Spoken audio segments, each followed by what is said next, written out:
Vale, ¿cómo están? Espero que estén muy bien. Vamos a continuar. Y pues ahora vamos a profundizar un poco en los shaders. Ya terminamos de ver nuestro ejemplo final, digamos, de el flujo de trabajo muy general y al menos todo en un archivo, en un mismo archivo, de una aplicación en OpenGL. ¿Va? Pues ahorita, pues de los shaders nada más hemos visto muy poquito, sabemos que son programas que corren en la GPU, que a través de ellos es donde pues se transforma la información que nosotros estamos mandando desde la CPU en unos lotes que se conocen como buffers, para que sea más rápida la display de estos datos. Pero bueno, ahorita vamos a profundizar un poco más en los shaders y de la manera en la que estamos mandando información desde nuestra aplicación C++ a nuestro programa, ¿no? A nuestros shaders, que al final es lo que nos interesa porque son los que van a pintar en pantalla. Entonces déjenme aquí corregir unas pérdidas de texto que le ocurren a ah, eh, este board open source, pero que tiene ahí unos detallitos. Ahí está. Ah, no, también hay detalle aquí. Ahí está. Ahora sí. Pues bueno, nosotros sabemos que los shaders se escriben en OpenGL Shader Language, que es este, que es un lenguaje muy parecido a lo que sería un programita de C++.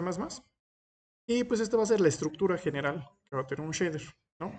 Ahorita nosotros lo tenemos hardcodeado en una cadena de texto. Déjenme ver aquí, un arreglo de caracteres. Pero esto no va a ser lo más común, ¿no? Se suele tener los shaders que vayas a usar en una carpeta destinada para shaders, ¿no?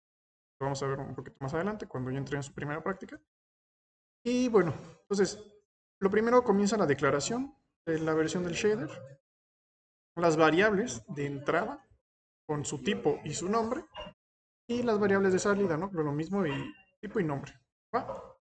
Y luego ya este va a ser una uniform, que ahorita vamos a ver este video. Esas son variables uniform y son variables normales, ¿no? Y después viene aquí un main en donde nosotros hacemos, como lo dice aquí su texto, aquí hacemos weird stuff we process, ¿no? Aquí procesamos cosas extrañas.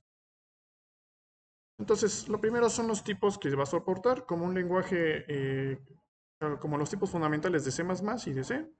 Vamos a tener enteros, doubles, eh, caracteres y uint, ¿no? Este de aquí es importante porque es un sign int, ¿no? Es un entero sin signo. Y esto normalmente sirve para que nosotros podamos pasar identificadores, ¿no? Como lo hemos estado haciendo. Que OpenGL tiene su propio tipo para los unsigned int, que es GL, U, ¿qué fue esto? Int, A. Y ahora también nosotros vamos a poder pasar vectores y matrices, que esto va a ser lo más importante, ¿no? Que es lo que va a estar transformando los datos a lo largo del graphic pipeline que conforman es conformado por los shaders, ¿va? Aquí la cuestión es que pues va a necesitar un tipo de prefijo para saber qué tipo de vector se va a pasar, ¿no? Aquí no hay como tal una sobrecarga de tipos, entonces hay que decirle si va a ser vec_n, es el vector por defecto, si va a ser para flotantes, pero para el resto de tipos nosotros tenemos que especificar un prefijo para el tipo de datos que estamos pasando, ¿va? Entonces, aquí como comentario rápido, hay que tener en cuenta que los shaders tienen variables in y out, ¿no? Cuando nosotros hablamos del vertex shader, que es la primera fase de nuestro graphic pipeline, las variables in se van a conocer como vertex attribute, ¿no? Que es lo que habíamos visto. Y estos vertex attribute, a diferencia del resto de los shaders, en donde nosotros vamos a tener variables de entrada y variables de salida que se le van a pasar al siguiente shader, el vertex attribute, al tratarse de la primera fase del pipeline, va a recibir sus datos del el vertex data, ¿no? Específicamente de nuestra aplicación en C++. Y nosotros ya vimos que la manera de pasarle eso es con los vertex attribute, en donde nosotros primero tenemos que recuperar el ID que nosotros tenemos en el shader, ¿no? Para luego pasarle los datos o decirle cómo pasarle los datos. Pero bueno, en un ratito vamos a ver esa especificación. Y aquí hay una técnica que se llama switching. Switching creo que es switching, en donde se pueden hacer combinaciones de hasta 4 letras para crear un nuevo vector, siempre y cuando el vector original tenga estos componentes. ¿A qué me refiero con esto? Tomemos este vector 2 que se llama SUMVECT y queremos crear un nuevo vector, ¿no? Un vector 4 cuyas variables, o bueno, cuyos datos dependen en parte de SUMVECT.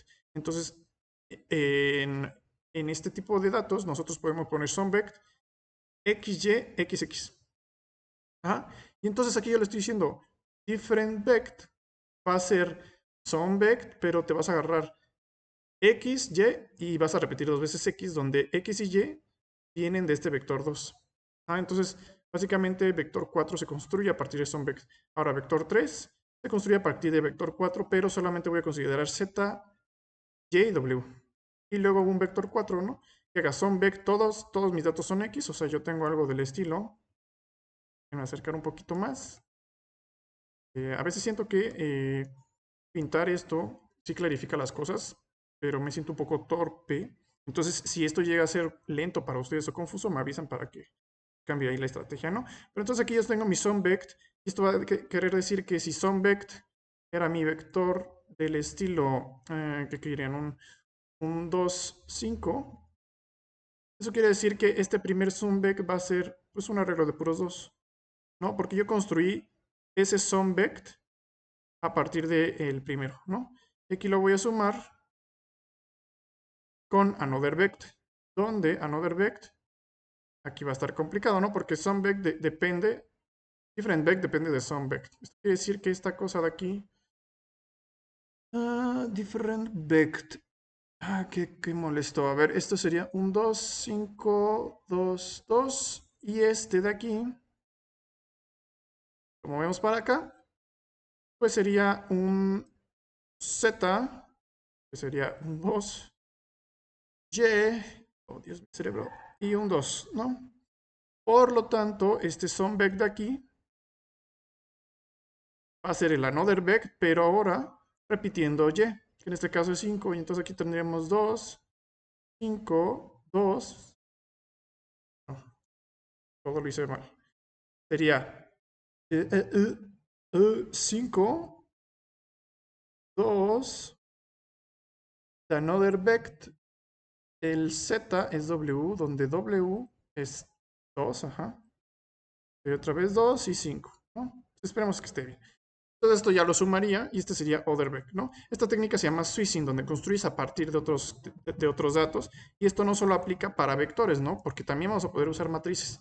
Construir matrices a partir de otras matrices cuando sea una matriz válida, ¿no? Entonces aquí tenemos estos ejemplos. Y pues vamos a continuar, ¿no? Espero que esto haya sido ilustrador y no los haya confundido un poquito más. Y entonces ahora sí vamos a entrar a un tipo de variable conocida como uniforms. Son uniform variables, ¿no? Que son otra forma de pasar datos desde la CPU, es decir, de nuestro lado de C++, que es lo que nosotros estamos escribiendo como tal, a la GPU, es decir, a los shaders, ¿no? Estos programitas parecidos a C. Y son distintos a los vertex attribute.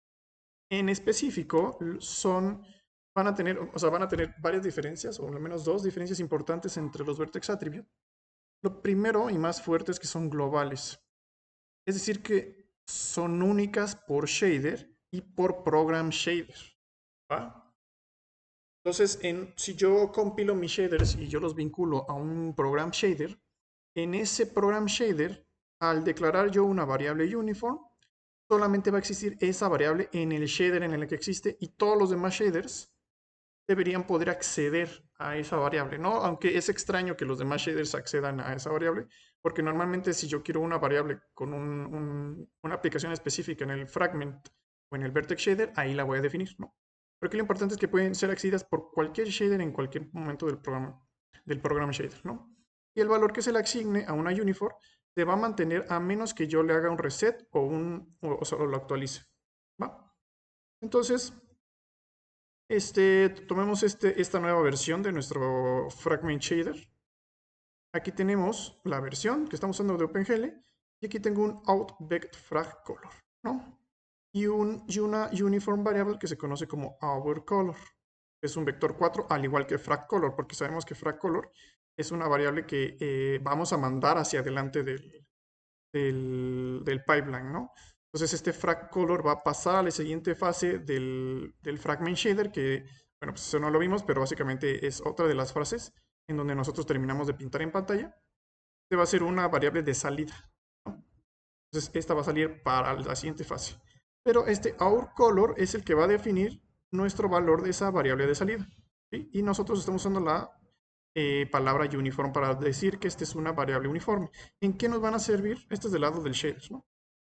Y en C++, para que nosotros podamos pasar esa variable uniforme, o podamos modificar o darle el valor, al menos en este punto no tiene ningún valor. En donde nosotros le asignamos el valor a la variable uniforme, va a ser del lado de C++, que es muy parecido a los vertex attributes o en general o a las variables de salida y entrada, y vamos a estar modificando del lado de C++. No, déjenme cambiar este texto que se volvió a buguear. Lo ponemos negro. Entonces, ¿cómo vamos a mandar datos a partir de una uniform, ¿no? Con las uniform lo que tenemos es, bueno, ahorita consideramos esto básicamente es lo que vamos a estar mandando. Aquí obtenemos el tiempo de la aplicación en segundos. Vamos a establecer un valor green value que depende de nuestro tiempo y de la función seno. Esto nos ayuda a que se encuentre su resultado entre 1 y 0 y lo dividimos entre 2, ¿no? Esto nos va básicamente a dar un valor de verde que va a estar variando entre 0.0 y 1. Lo importante es esta parte, ¿no? Que creo que aquí lo puse mal, la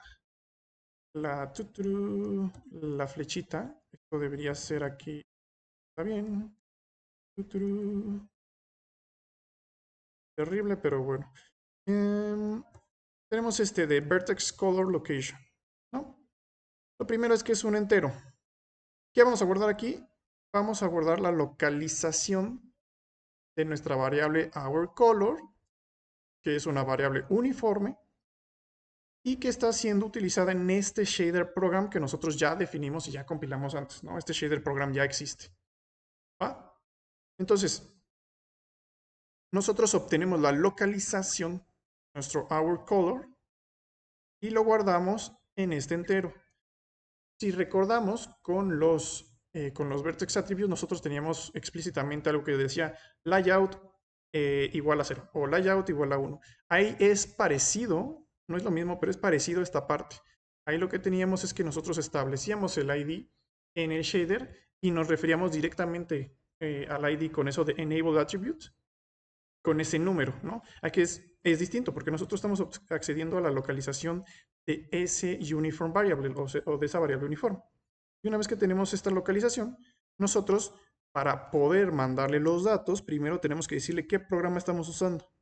Después que le decimos qué programa estamos usando, le decimos GL Uniform 4F.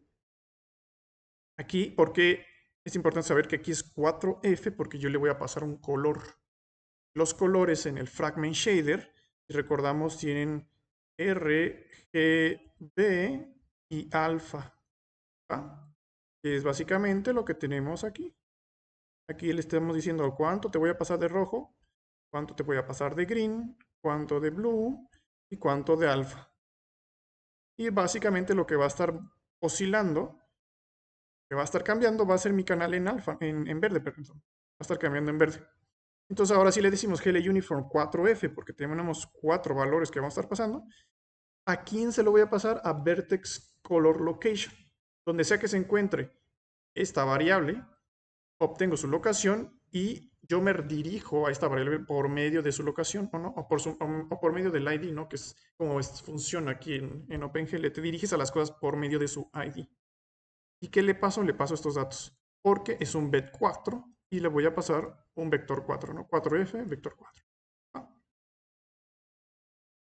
Y ahora, un poquito más a detalle, ¿cómo funciona mi función uniform?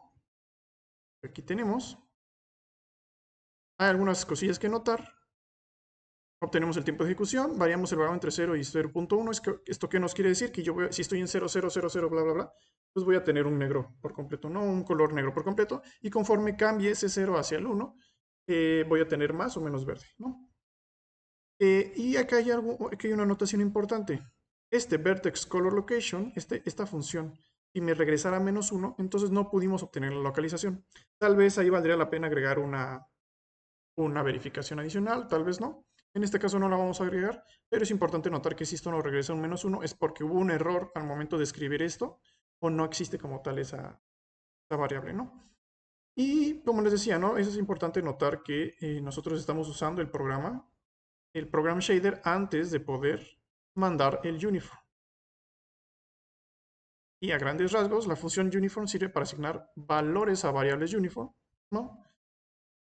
El shader activo en OpenGL, ¿no? Con activo, por eso hay que decirle qué shader programa usar. Existen varias versiones de GL Uniform según el tipo de dato que quieras enviar. GL Uniform 1, GL Uniform 3F, incluso puedes mandar matrices, etc. Y estos son los parámetros principales, ¿no? La localización, count, número de elementos, ¿no? Y valor, ¿va?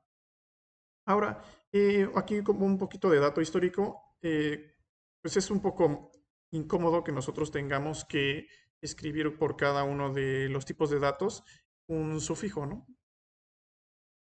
Voy a enseñar aquí un momento. Ajá. Entonces, aquí esta página está muy buena. Aquí te explica por qué hay cosas que están pasando. Entonces, esta función, la de GL Uniform, requiere un distinto tipo de postfijo, o no sufijo. Del tipo del valor uniforme que vamos a estar mandando. F si es un float y UI si expira un signed in 3F, FB, ¿no? Si es un float o incluso matrices, ¿no? Esto, ¿por qué se debe? Porque esta función OpenGL fue creado en base a C, no en base a C++. Entonces, muchas funciones, pues no existía como tal la noción de sobrecarga de funciones como tenemos ya en un programa orientado a objetos. Por lo que su solución pues, fue agregar básicamente una función con un postfijo distinto por cada tipo de dato. ¿Va? Entonces vamos a continuar con esta explicación. Y finalmente aquí pues presentamos rápidamente, aquí no estamos ejecutando ningún programa, solamente es para mostrarles cómo funciona, la manera en la que integramos ese envío de datos a partir de una variable uniforme. ¿Va? Entonces aquí lo primero, esto es del mismo ciclo de renderizado que habíamos visto en el programa anterior, solamente que aquí es importante, be sure to activate the shader, ¿no? Y actualizamos el color, ¿no? Aquí ya usamos el programa, ya no tenemos que ponerlo entre estas dos líneas porque ya lo estamos usando. Mandamos y actualizamos todo este tiempo el color verde, porque ahora estamos mandando el color, ¿no? No solamente estamos mandando los vértices, ¿va? Sino estamos mandando el color directamente al shader. Estamos diciendo al fragment shader cómo va a tratar el color de esos vértices, ¿va? Y bueno, esto va a ser todo por la parte conceptual de los shaders. Bueno, introduciendo un poquito más a detalle los shaders y las variables, ya las uniform variables. Y pues espero que les haya sido útil. Si tienen alguna duda de este video, no duden en contactarme y muchas gracias.